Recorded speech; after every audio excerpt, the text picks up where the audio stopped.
Hi again. What makes a successful marriage? Now, this is something that I get asked so many times by people that are either living together in long term relationships or people that are wanting to get married or whatever the situation might be. My wife and I have been together for 28 years, and so I guess maybe we've got some answers on some of that. We don't have the perfect marriage, who does? But we have a good marriage, a strong marriage, a loving one. And people will say to me, what is the trick? What do you look for in a life partner? So I want to give you 5 pointers today, and hopefully these will be a little bit helpful. Number one, make sure you are friends first. It can't just be a physical attraction. There's got to be a whole lot more to that. Develop the friendship first. Are you completely at ease with that person? Can you call that person your friend? Is that a person that you would happily phone when you've got some good news? Is this a person who you want to have around you, who you want to go places with? Be friends first. And being friends actually means a lot of communication. It means finding out what each other likes and dislikes, getting to know each other so well, because if you are friends first, you've already laid a very, very good foundation for your relationship. The second one is ask yourself a question. Can I grow old with this person? Now, that is sometimes difficult, especially if you're still in your late teens or you're still in your 20s and so forth.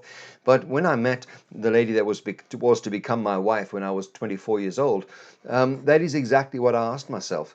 This person, we're as young as we are, and are we going to be able to grow old together? Do we want to go on this journey? Life is a journey, and to do that journey with somebody is an absolute pleasure when you've chosen the right person. And you allow for the fact that you will actually change a little bit as life goes by. You do mature. Your outlook on things do change. My opinions on certain things have certainly changed as time has gone by. But you see, we've grown together. And that's the wonderful thing, is we go through every step of life, through every stage of life together. We're never alone. We're always doing this together. Can you grow old with that person, understanding that things will change? Appearances will change. All kinds of things will change. Your activities together will change. But can you still love that person in years to come? I believe that love is a choice. And if you're choosing to say, you know what, I'm going to do this, I'm committing to this for the long haul, once again, you're establishing something for a long-term relationship. The third one is, can I be myself with this person? Do I have to put on a show? Do I have to suddenly change when I'm around this person because I'm scared of their response? You need to know that you can be angry around that person and they are safe with your anger, and likewise you are safe with their anger. You can be yourself. You're allowed to express yourself. You're allowed to have an opinion that is your own. If you've got somebody in your life who's starting to control you and is saying things to you like, I want to see your phone, I want to see who you've been texting, oh man, 2 words to that person: grow up. And another 2 words: get out. That's not a relationship at all. That is a controlling situation where that person needs to feel they're in control of something, and that is going to destroy you. If you have to hand your mobile phone over to anybody just for them to see who you've been texting, get out of that relationship right now, because then they're going to be telling you what to wear. Then when you go to a social gathering, they're going to tell you who you should speak to and who you're not allowed to talk to. They'll be watching you all the time across the room. That is control. That is not love.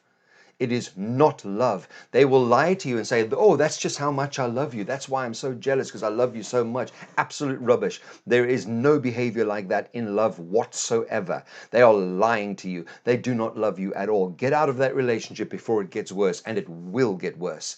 I know, as a life coach and pastor, I get to see that sort of thing all the time. It will get worse. And nip it in the bud while you can, because once you're committed, it becomes a whole lot more messy and a whole lot more difficult to get out of, especially when children come into the equation.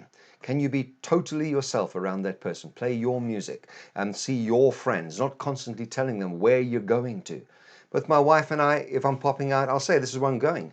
She will say, I'm going to have coffee with so-and-so. Great, I love it that she's got a life away from me. That makes me feel good that we've created this relationship where we trust one another implicitly. Number 4, is my heart safe with this person? Can I share my heart with them?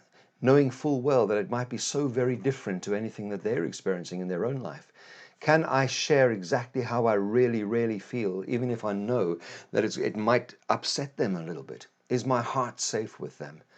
Can I share my upsets? Can I share my joys, my victories, without them getting jealous or threatened? Are they immature emotionally? An emotionally immature person will become threatened when you're sharing your feelings. Get out of a relationship like that. That is not something that you want for yourself. Is your heart safe with them? Are your tears safe in front of that person? Can you cry it out in front of them without them becoming mocking or abusive? Are they fun to be with?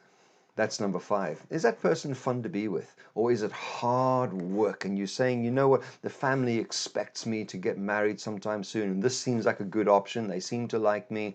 You know, they can provide and they've got a job and they're not a complete loser. So maybe I'll just go with this one. I don't have any other options in play at the moment. That's not okay. Is this person fun to be with? You know, that's something my wife and I have always tried to maintain, is humor in our marriage, having a little bit of a laugh, knowing that we can be a little bit crazy with each other. You know, she said something the other day that just cracked me up so much that I just said, you genuinely make me laugh. And that is absolutely true. You see, is the person fun to be with? Or is it boring? Is that person constantly pulling you down? Do they sap your energy? Because you might say, oh, that's just for now while we're dating and while we're getting this all sorted, and it'll be fine once we're together. No, it won't. Because then you are together. Now you're living with the problem. And that person's got no need to change because he's got what he wants, or she's got what she wants. And so where's the incentive to change? Is that person fun to be with? Are you fun to live with? That's a very, very soul-searching question to ask. Are you fun to live with? Are you hard work?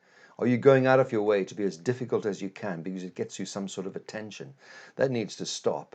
I can help you with that sort of thing. Get hold of me through my website. I do life coaching through relationships and whatever the situation might be. So I hope you found these helpful. These are 5 things to look for in a long-term relationship, in a life partner. And for me, that's marriage. It might look like something totally different to you. But life partnerships can really, really work, and they can be an absolute blessing. So I hope you found this helpful, and we'll chat again soon.